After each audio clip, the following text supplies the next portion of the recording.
Hi everyone, so I'm Rachel and we're at our Kive Records today and we're with the incredible Donna Rue, who is a legendary DJ, an amazing producer, the powerhouse of Brocade Records, and also a record shop owner of 60 Waves in Berlin.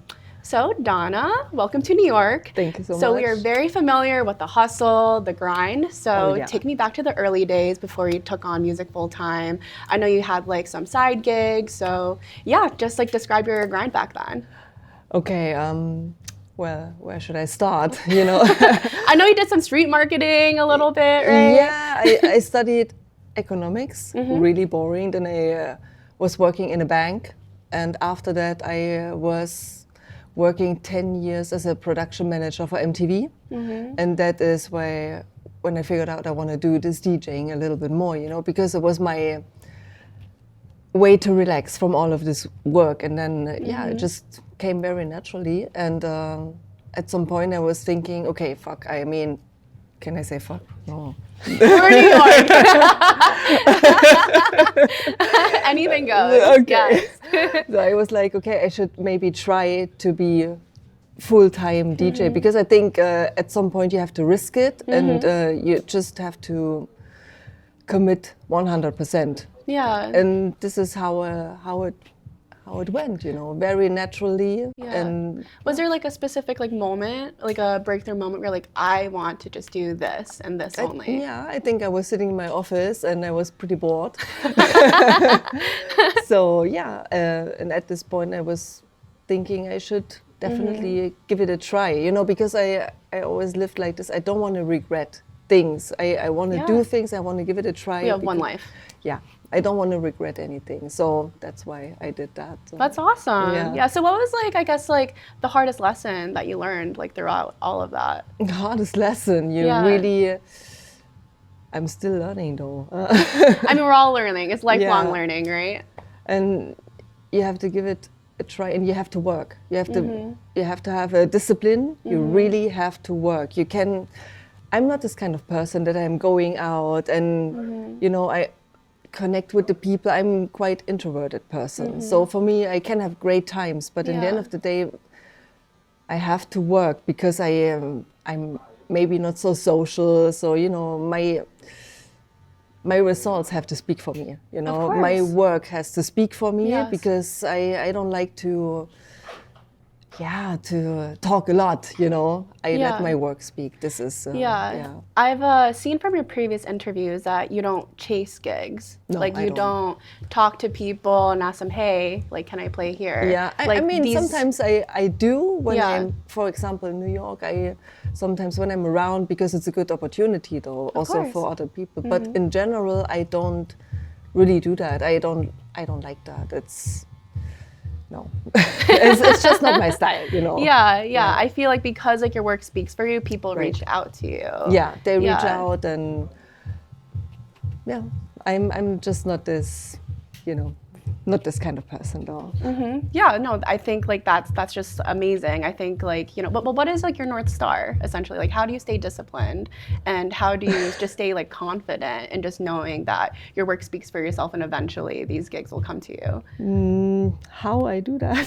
That's a good question. I mean, important is that for me, I always have to work, you know. I when I see results, when I make a track or something, this is my satisfaction, you know. And sometimes I listen to tracks and I'm surprised. Oh wow, I did this, and I just do the music, you know. It comes to me.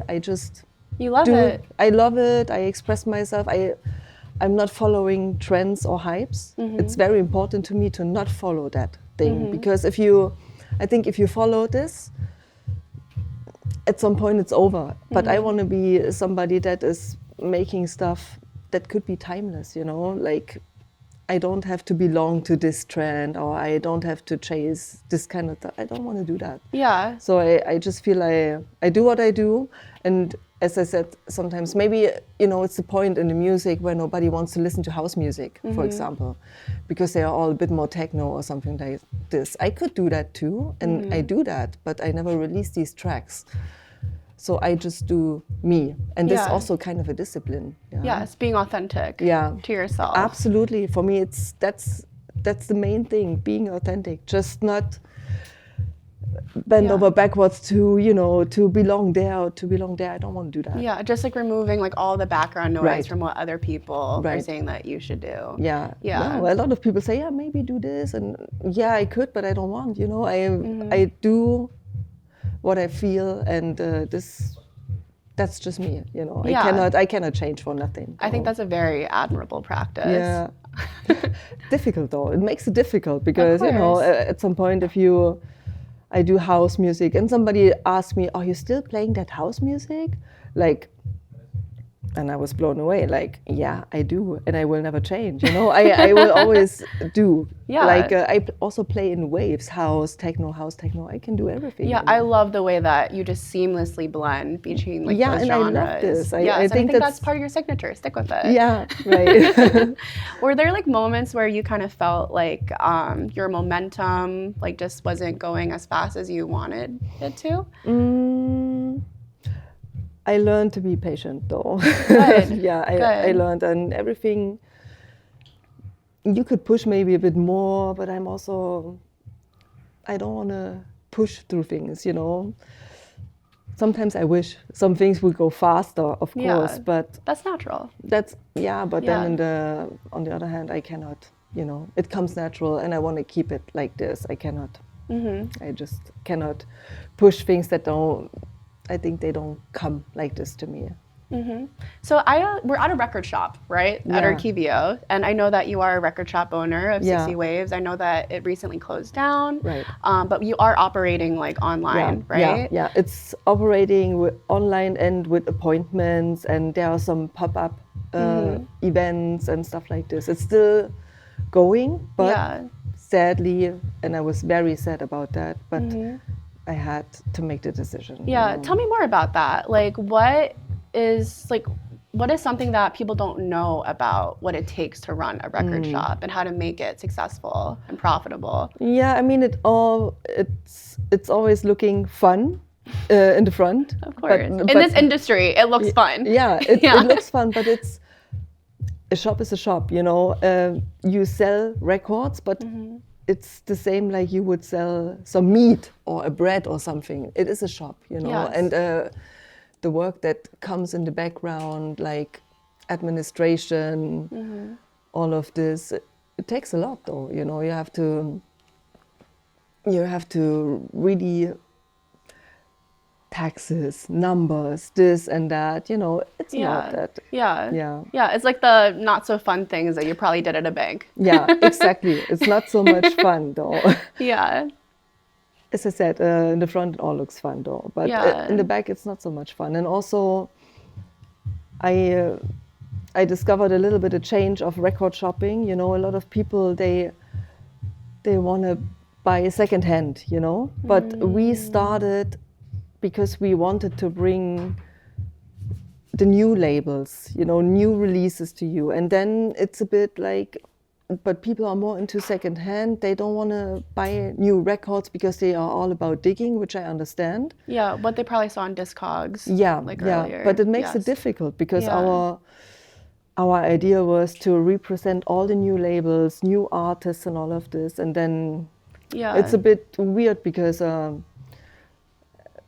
lot of people, they are digging. They have their own labels. They do new releases. In the same time, they don't support new labels or new releases, you know, because they are all about digging. And that was a bit difficult for me, though, because, yeah, I mean, in the end, it's about the money as well, you know. When you buy records or new records, you always pay up front. And then you have the stock in, and then you have people, they appreciate that you have the records in. Yeah. But then in the same time, they might not buy the new records because they are more into digging and they want to have secondhand. That is difficult. And that was also a reason why I closed it. Gotcha. Well, what made you want to start a record shop in the first place? I didn't even want to start that. I had a studio, and when I had the old place of my studio, we had the space and we had the distribution. And at some point we said, okay, but why we should let people come to buy the records there. And that was the start, you know. I got pushed in. to it a little bit, and I really enjoyed it. But you know, as much as I enjoyed it, all the responsibility was on me, and at some point I didn't enjoy it anymore. You know? It just felt like work. Yeah, it's work, and that's why I stopped my job. So at some point I was like, yeah, I stopped my job because I didn't want to do this kind of administration thing, you know, and I had not enough time to make music and all of this. Yeah, it seems like you were just juggling a lot. Yeah. And I mean, I can do that, but I'm not the youngest, though. So I was thinking... Yeah, we're human. We have limits. Yeah, we have limits. And I thought, okay, why did I do this? Because I love music, I want to play, and I want to make music. And I just want to go back to these things. Good. Yes, that's and all. that is your North Star. Yeah, that is it. Right. Good. Well, now that you've just like established yourself, like what keeps you hungry? Only the music, you know. I like the music. I like to create. Also in the DJ set, I like to create. I like to blend two records to create something new. That keeps me hungry. I'm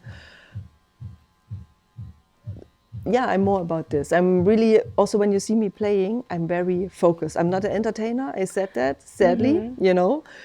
Good is if you have both, if you have this approach like artist and you are the entertainer. I don't have that. Yeah, but if anything, like I've watched your YouTube sets and I see people in the comments saying that she is so locked in. Like it is the focus of someone who is so meticulous with playing vinyl. Yeah. And I don't think there should be any shame about it. Yeah, but you know, but in these days with all the social media stuff, the showmanship, like all the arms and all of the stuff, you know, people want to see that you're also entertaining. But when I play, I create, and I'm super locked in. Yes. And again, that is your North Star too. Right. Yeah. Sometimes I wish I would be a bit more outgoing, and when I see some videos, I'm like, Jesus Christ, move a little bit or do something, you know. But I don't have that. I'm really into people come for your sound. People like don't come because of, I don't know, these amazing arm movements that you might make. So thank God. Thank God. Well, going back to just like record shops in general, like do you have like any record shops that like just stand out to you in particular that you've just really enjoyed going to like on a repeated basis? My shop. It was my shop. Of course, it's your baby. And then I really appreciate a lot what happened lately in the States. You know, also I have friends, they run a record store in Mexico. It's called Frontera Records, and it's in Ensenada. I really enjoy going there because they do it from the heart. You know, it's really nice to see that. I mean, Ensenada, it's Baja California, Mexico, so deep into Mexico, and they do that, and I have a lot of respect, you know, for them. I enjoy this also, you know, New York, this shop you have here, and there are so many shops, you know. I don't want to name too many. Okay, all right. Because I have a lot of respect for all the people that running a shop, because I know how difficult it is, and it takes a bit, you know.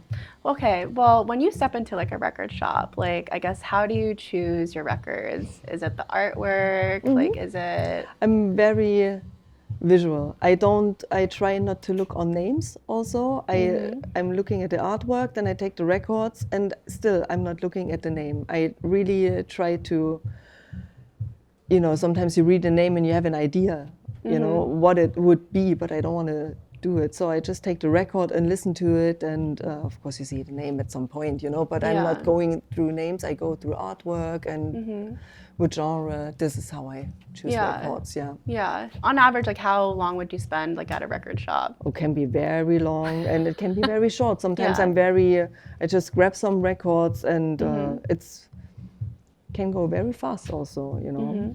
And also it can take half a day and even longer, you know. Yeah, it's a nice day trip. Yeah, right. I spend a lot of time in record stores, and but sometimes also I like it if you go there, grab some stuff, which I'm gonna do later. And, yeah, we have an amazing collection. Yeah, I can imagine. Yeah. So I'm gonna just grab some stuff and then just go with it, you know. Okay. So I do want to talk about your producing career. Yeah. So I know that some producers, they lean more into like their intuition.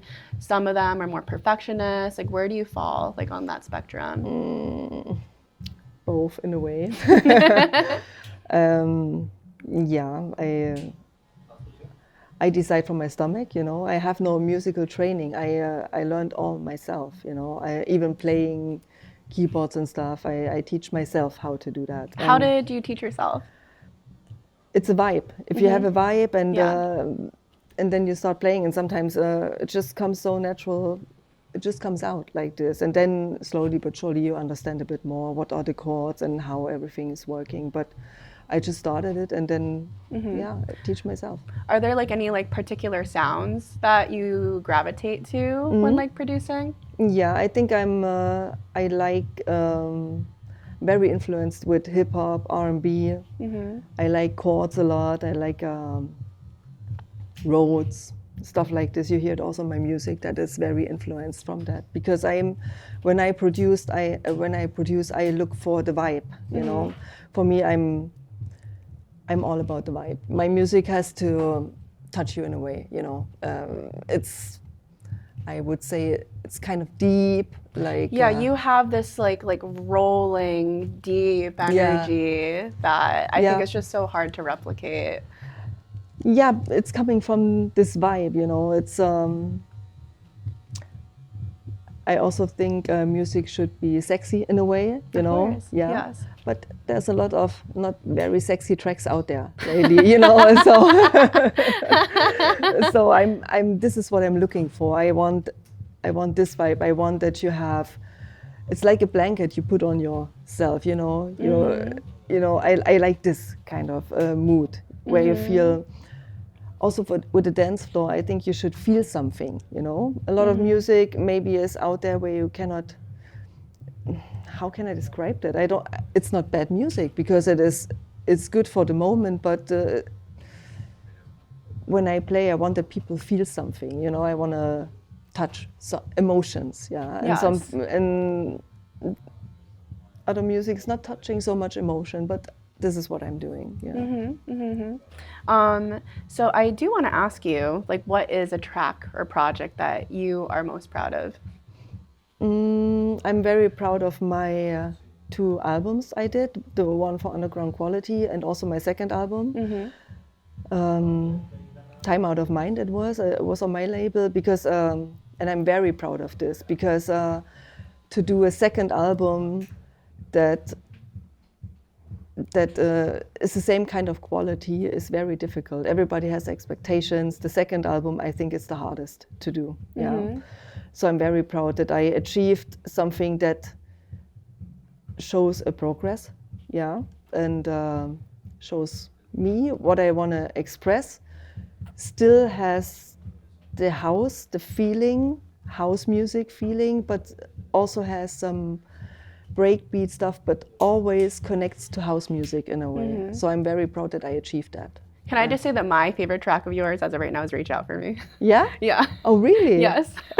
And you know, with this track, with this track, I did this, I think it was in 1 hour. I did this in 1 hour.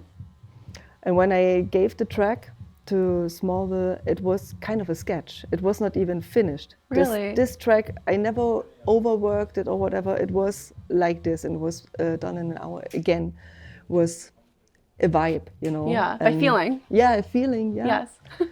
And I always wanted to release a track, and I never knew who would release this kind of track. And so I was just so happy that they took this track. And yeah.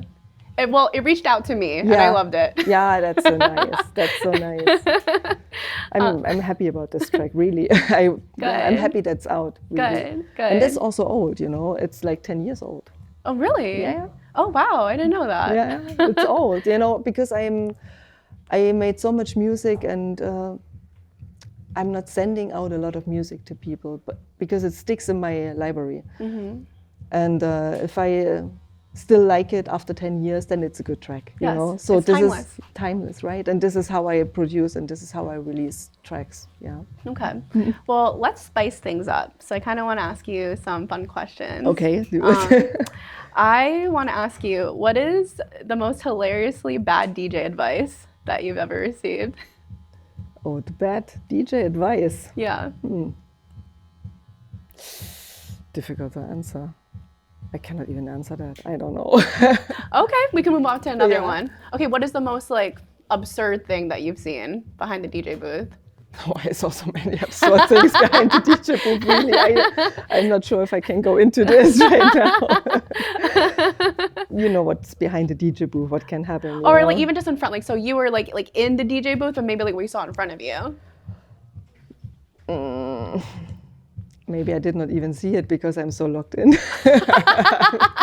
I cannot even answer that question. It's not so much fun with me, I guess. Well, that's what matters, right? As long as Yeah. like, you're having fun and everyone Yeah. else is having fun. Yeah. Yeah. Okay, well, then I guess like what do you have like next? You know, like any like releases? Like Right now I have a double EP coming out. This journey so far, it's like a collection of tracks that also some of the tracks are 15 years old, you know, and I'm releasing that now. Then I'm doing EPs again, some remixes also for Arno. He did an album on my label and now the remix is finally coming out. This also I'm doing a bit more digital stuff because I think you know, time's changing a little bit and I want to make music accessible, so I'm doing also more digital releases. Then the next thing I'm doing is I do like down tempo stuff also, like jazz influenced music, this and some other things. I don't want to talk about it now. okay, all right. Well, we're excited to hear it when it does come out. But I do a lot. It's all about the music for me. From this year on, I will be locked into music again, totally. Okay. Yeah. Super duper excited. Yeah. Okay, well, those are all the questions that we have for you. But thank you so much for Thank you so coming much. all the way over here to our Yeah. Kivio. And can't wait to see your set later. Okay. Thank you so much for having me. Yeah, thank you.